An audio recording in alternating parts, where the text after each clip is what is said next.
So hello guys, in this lecture series, today we are going to discuss about the difference between eigenvalues and eigenvector. So what is the eigenvalue? Eigenvalue are the coefficient given to eigenvector that determine the length or magnitude of the vectors. Eigenvalue are the unit vector having magnitude 1 and uh, a negative eigenvalue, for example, may scale the eigenvector in the positive way, opposite way.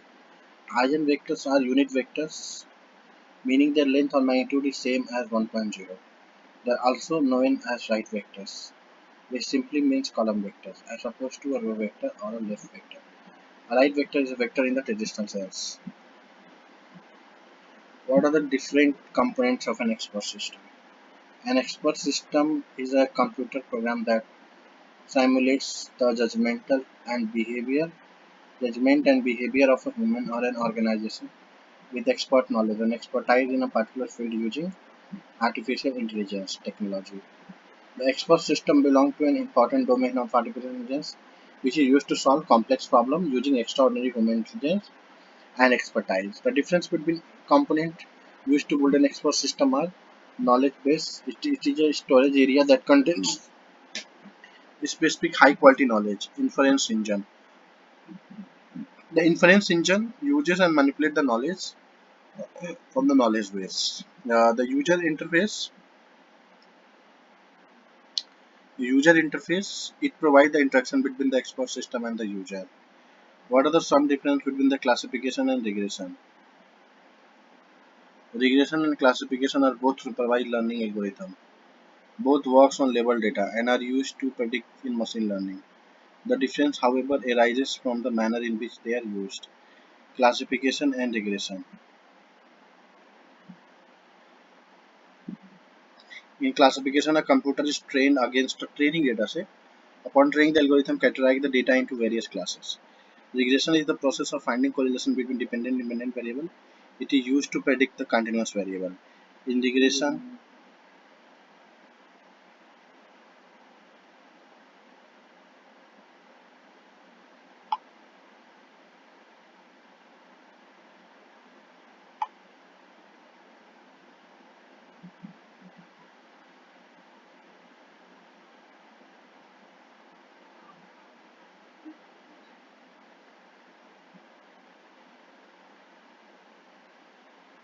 okay, so basically this is the important point about the classification. So classification is something that is like we are trying to categorize, and regression is something that we are using to predict continuous variable, right? In all the prediction of values, nature of prediction, data is unordered. Types of like involves prediction of value, involves prediction of continuous value. In classification, the mapping function is used for mapping values to predefined classes. In regression, the mapping function is used for the mapping of values to continuous output.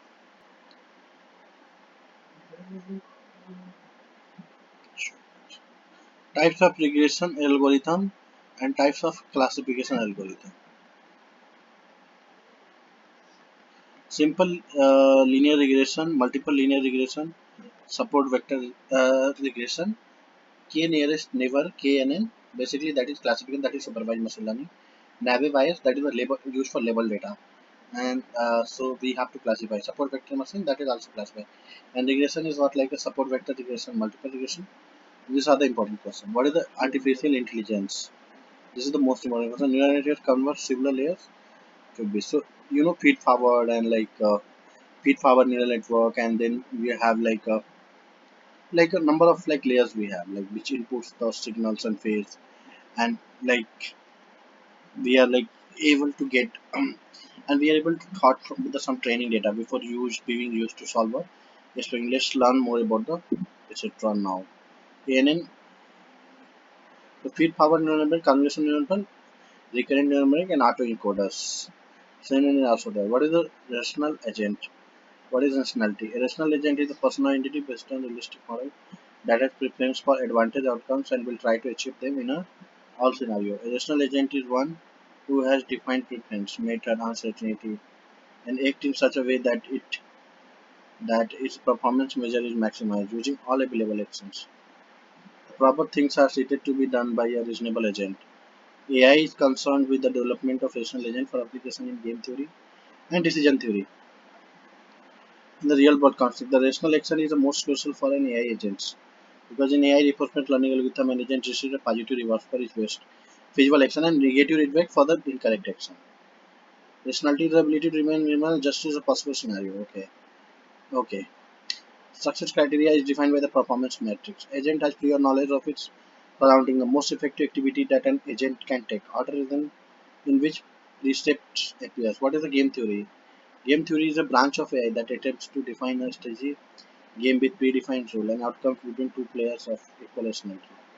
Every player is selfish and try to maximize the reward to be obtained using a particular strategy. All the players abide by the certain rules in order to receive a player which is a reward. Therefore, a game can be defined as a set of players' action, strategy, and final reward. Game theory and AI are related to each other and complement each other. Game theory is used in AI situations where multiple agents are in an environment trying to achieve a goal.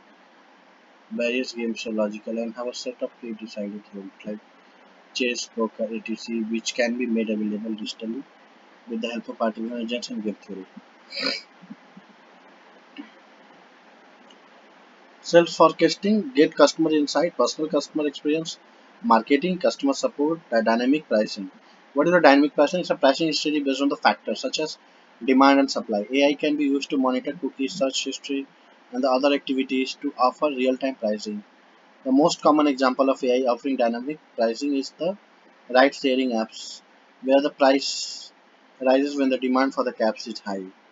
Suppose suppose you know a farmer, he tells you that despite working hard in the field, his crop yield is deteriorating. How can AI help him?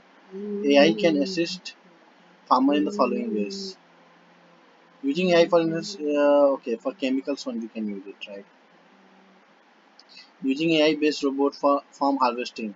Many businesses are attempting to increase agricultural efficiency.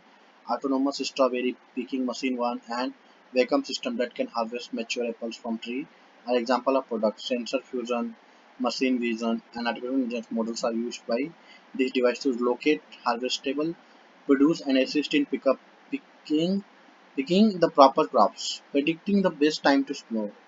So the difference between a successful harvest and a filing one is just a timely information, single data point. The seed sowing timing. To tackle this, AI can use a predictive analytics technique to determine the best times to sow the seeds for optimal yield. In addition to a 7-day weather forecast, it provides the information on soil health and fertilizer recommendation. Crops health prediction and a price forecast.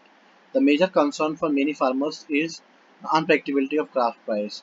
Farmers are never able to design a fixed production schedule due to fluctuating pricing. This issue is particularly widespread in a crop with short shelf lives, such as tomatoes. Companies are assessing land and monitoring crop health in real time using satellite imagery and weather data. Companies can detect pest and disease infestations, estimates tomato output and yield, and forecast prices using technology like big data, AI, and machine learning. They can guide the farmers and government on the future price pattern, demand level, type of crop to sow for maximum benefit, pesticide usage, etc. Customer who bought this also bought this. You might have seen this when shopping on Amazon. How do you think this works? So basically, in this phenomena, we can deal with e-commerce. Again, Amazon uses a concept called collaborative filtering, and to achieve this, collaborative filtering is a process of comparing the users with similar shopping behavior in order to suggest product to other users with similar shopping behavior in order to suggest product to other users with similar shopping behavior. The engine makes prediction of what might interest the user based on the preference of the other users, and all it has is data.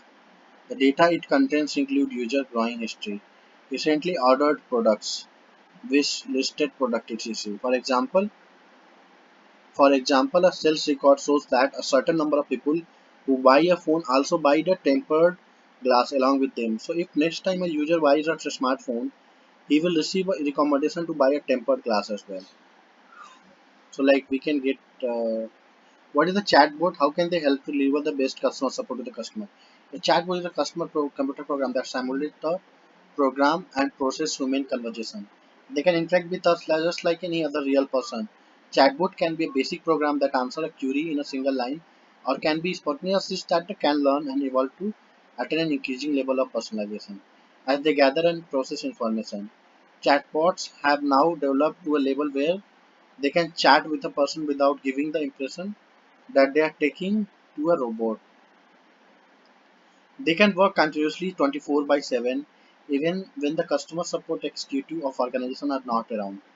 Furthermore, they can harness the power of data and can properly address the grievance of the customer. Therefore, chatbots can be deployed to best deliver the best customer support and can decrease the cost of customer service of an organization considerably.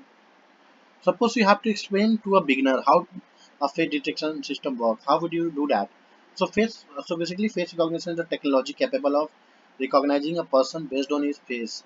In simple terms, a facial recognition algorithm works in the following way. The facial detection system takes photo as input. The system reads your facial feature. Facial feature used by different system can differ. Some facial feature used by this system to distinguish a face are the distance between the eye and the length of the forehead, the contour of the eye socket and the shape of the nose and chin, the position of any mole, etc. The algorithm verifies your face.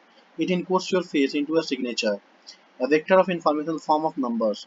These numeric codes are also called the face prints, which are analogous to fingerprints in contact biometric system.